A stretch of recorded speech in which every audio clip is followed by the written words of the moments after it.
This is a 2011 Saab 9.5, and it was the final Saab. Well, not exactly this car, but this was the last model Saab ever made before going out of business, along with the 9.4X crossover, and today I'm going to take a look at the final Saab.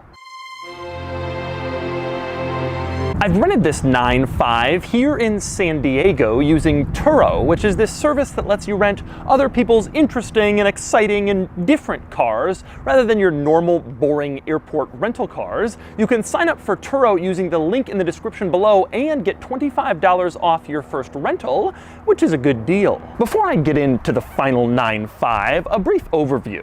The last generation 9.5 came out for the 2010 model year, and it only lasted for 2 model years through 2011 before Saab went down in a complicated business deal that involved General Motors, the Dutch sports car company Spyker, and at one point Saab selling their factory to someone else and then leasing it back to themselves. The 9.5 was offered with 2 engine options. You could get a 300 horsepower turbo V6 or a 220 horsepower turbo 4-cylinder, which is what this car has. V6 models were all-wheel drive, 4-cylinder models were front-wheel drive. Unfortunately, Saab wasn't able to fully realize its plans with this car. They were planning a wagon version and probably some other stuff, but they weren't able to get all of that stuff to market. They were able to get the 9.4X crossover out, but that was only available for a few months before Saab finally went down. So anyway, today I'm going to show you around the final 9.5. Then I'm going to get it out on the road and drive it, and then I'm going to give it a Doug score. And for more of my thoughts on the last Saab, click the link below to visit autotrader.com/oversteer, where I've also compiled a list of the most interesting Saabs currently listed for sale on AutoTrader.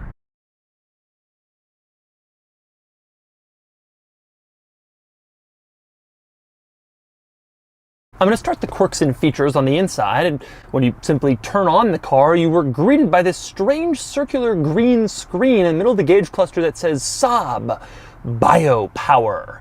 More on that whole biopower thing in a minute, and on the little green screen, suffice it to say both are odd. But to me, that green screen in there isn't quite as odd as the gauge cluster needles, which are also green. I've seen a lot of different colors for the needles, the speedometer, the tachometer, but I've never seen them in green before in any car.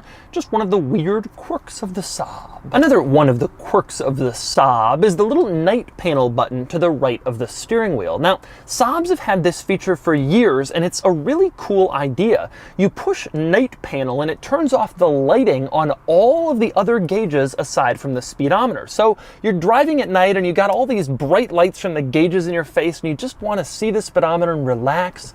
You press night panel and that's all you see. Everything else is darkened. That's a pretty good idea. Now, I've always known that Saabs had this feature, but one thing I didn't know about this feature is when you press night panel, it doesn't just turn off the lighting on the other gauges, it turns off the other gauges completely. So like the tachometer falls to 0, the fuel gauge falls to empty, and they're not reading anything. They're not just dark, but they don't actually have a readout.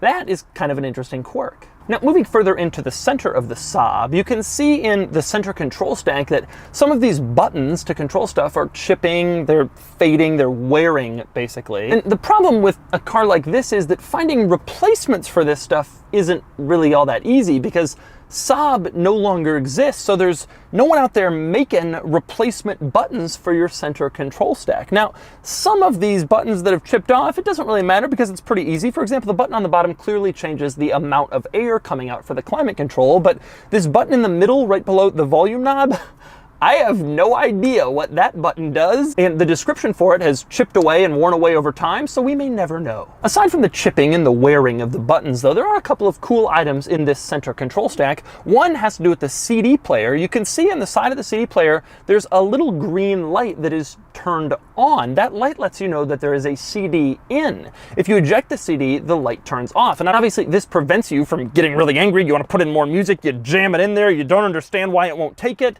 and then you're stuck with 2 CDs in your CD player because you didn't realize a CD was already in. That little light there is a good idea, or at least it was back in the days of CDs. Another good idea that I really like in the center control stack is the climate control vent. Instead of splitting it into 2 rectangular climate control vents, Saab took advantage of this space space above the infotainment screen, and there's just one giant one. But the driver and passenger have their own adjustments for their portion of the giant climate control vent. So the driver can have the climate control vent positioned towards the driver, the passenger can have the vent positioned towards the passenger. Air is blowing on both of them, they're both satisfied, and yet this thing doesn't have to be separated into two vents that kind of ruin the look of this area in the center of the car. One interesting item with the vents though, even though you can see that the climate control vent itself stops in the middle, the design for a vent, a climate control vent, goes across the entire kind of driver's side dashboard in the car above the gauges. I guess it sort of preserves a clean look. I'm not sure what else they would put there, but it is kind of weird to see like a fake climate control vent going across the entire driver's side of the dashboard until this vent on the left is revealed. And speaking of interesting Saab quirks, next we move on to the rather unusual center console. Now, this center console has 3 latches on it, which is kind of odd. The latch on the left, closest to the driver, opens up the center console and it reveals sort of a small storage area, the first tier of center console storage, if you will.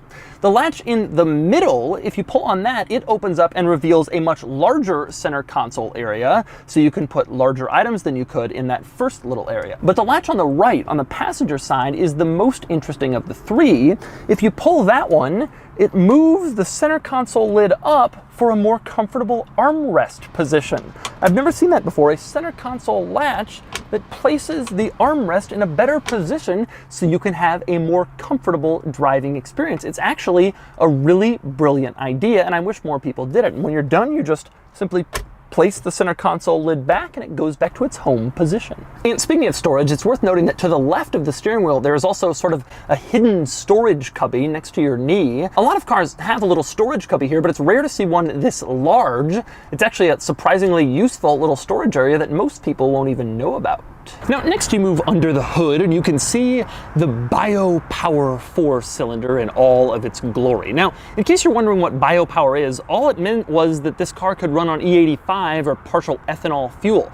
Today, it's like, okay, so what? But back then, all of Saab's competitors were going hybrid. Saab didn't have the money to develop a hybrid power plant, so they wanted to try to convince people they were green too, because their cars could take E85, and the company is now dead. Anyway, moving on from that, the 4-cylinder, you can see it's just a normal 4-cylinder. The thing that strikes me as unusual here, though, is just how much room is left under the hood when the 4-cylinder is in place. Now, obviously, they also sold this car with a V6 version, but even that doesn't seem like it would have taken up this entire engine bay. It surprises me just how much space is under here. There could have been a V8 Saab 9.5. Now, since I'm outside the 9.5, I want to mention styling. Now, I'm not obsessed with Saabs. A lot of times I find them to be quirky for the sake of being quirky. I think they're almost too car geeky. I'm not really that into them, but I have to admit, this is a really attractive car. It was a very, very stylish look. And it's a shame that it wasn't able to sort of be out there more and find its way into more homes and driveways and garages so we could see more of these on the road. It is a treat whenever I happen to see one. There are a couple things I especially like. One is the fact that the front kind of comes up to a point, but then it gradually slopes back. That gives the front seat occupants more headroom, and it gives the car sort of generally a more coupé, hatchbacky type look that is really cool. I also love the fact that the A-pillars are painted black, which gives the roof sort of a floating look because the windows are all in place below it. A lot of automakers are now doing this with the pillars in back, but Saab did it with the pillars in front, which was a very cool and kind of revolutionary idea at the time. No one was really doing it. This car just had a really clean look to it, and frankly, I think it still looks modern today, 8 years after it first went on sale. With that said, I've always found one item on the outside of this car to be a little bit weird and kind of stupid. You can see how these lines on the door kind of come to a point down here on the fender.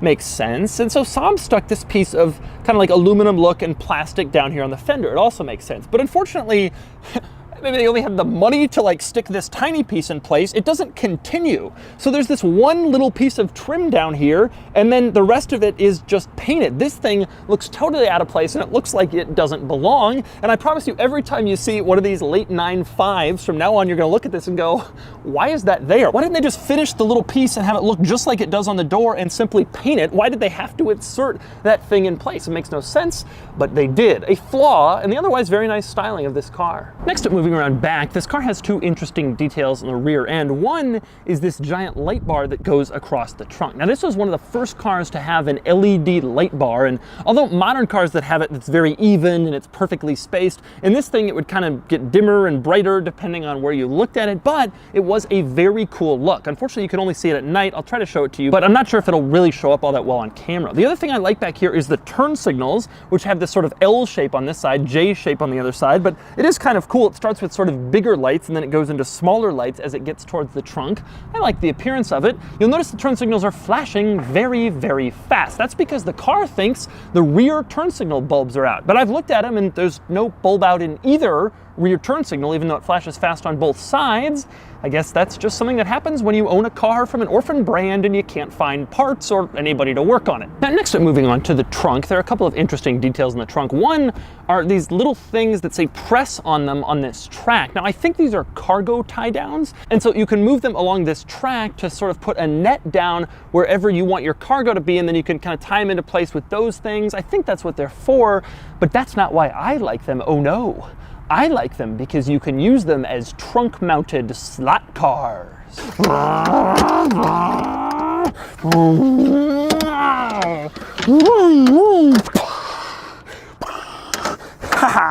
Okay, that was interesting. Next up, a couple of interesting things in the trunk are these two little hidden compartments. On the left and the right, there are two little hidden plastic compartments where you can stick stuff if you don't want it rolling around in the trunk. A lot of trunks have closable compartments, but these are like hidden into the trunk hinge design. It's something most people would probably never notice when they were going in your trunk. That is where you put stuff you want to hide. The other interesting thing I found in the trunk, you open up the bottom, discarded there in the spare tire well, probably no one's seen it for years, is the original window sticker, which is in terrible shape, but it shows the MSRP of this car was $47,900. Now, I like this car, but back in 2011, it's pretty clear Saab was kind of on the brink, and you had to be a serious Saab-loving, sweater-wearing architect to really pay anything close to $47,900 for one of these. I can't believe that's what they were charging, but it is. Now, moving back into the interior to go over some of this car's tech features, I'm gonna start with that circular green screen in the middle of the gauge cluster. This screen gives you various pieces of information. You can scroll through your fuel economy, your range, your tire pressure. It also shows a couple of rather interesting items. One is it shows you your biopower percentage. I guess this is the percentage of E85 you're using at any given time. Not that anyone cares about that, but it's in there to try to emphasize how fuel efficient they are. The other interesting thing I found in that screen is that it offers you a speedometer that sort of rolls forward towards you like you would expect from an airplane. At this time, Saab was trying to really convince people that they were born from jets, that they were a jet manufacturer who just happened to be making cars. And I think putting this in there was sort of a way to tie the two together. Surprising to see on like a mid-sized, near luxury sport family sedan. Next up, a couple of interesting items in the infotainment screen. One is that the navigation system has an option called Backtrack. You click on it and you can turn on a feature where it will put down dots wherever you've driven, and apparently it will put down 10,000 dots. They call these backtracks, up to 311 miles. So if for whatever reason you want to like put down basically virtual breadcrumbs to see where you've been, the car will do that for you. A lot of General Motors infotainment systems had that at this time, and apparently this car does too. Another interesting setting in the infotainment system, if you keep scrolling through the navigation settings, you will find that it offers you the ability to turn on or off the low fuel warning. Tell me, who wants to turn that off? No, I don't want my car to let me know when I'm out of gas. I'll know when I'm out of gas. Okay. It also gives you the opportunity to turn the navigation system into off-road mode. So if you want to drive your 9.5 off-road, I'm not really sure what that does to the navigation system, but it's there. The other interesting item I found in the infotainment system is under collision/detection systems. If you click on that, you only have one option, park assist, but there's a whole blank screen where it looked like they were going to put a whole list of other features.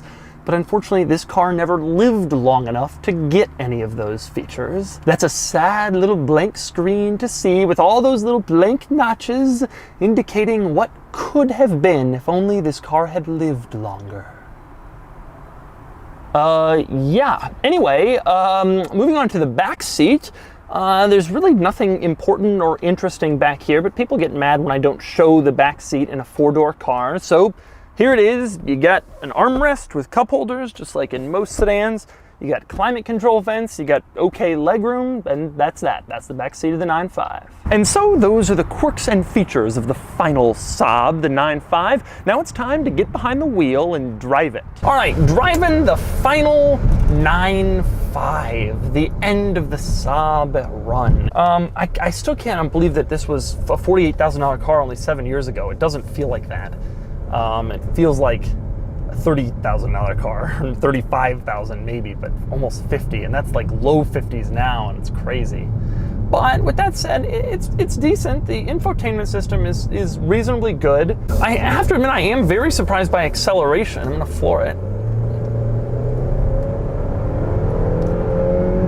The car is unusually quick, I would say.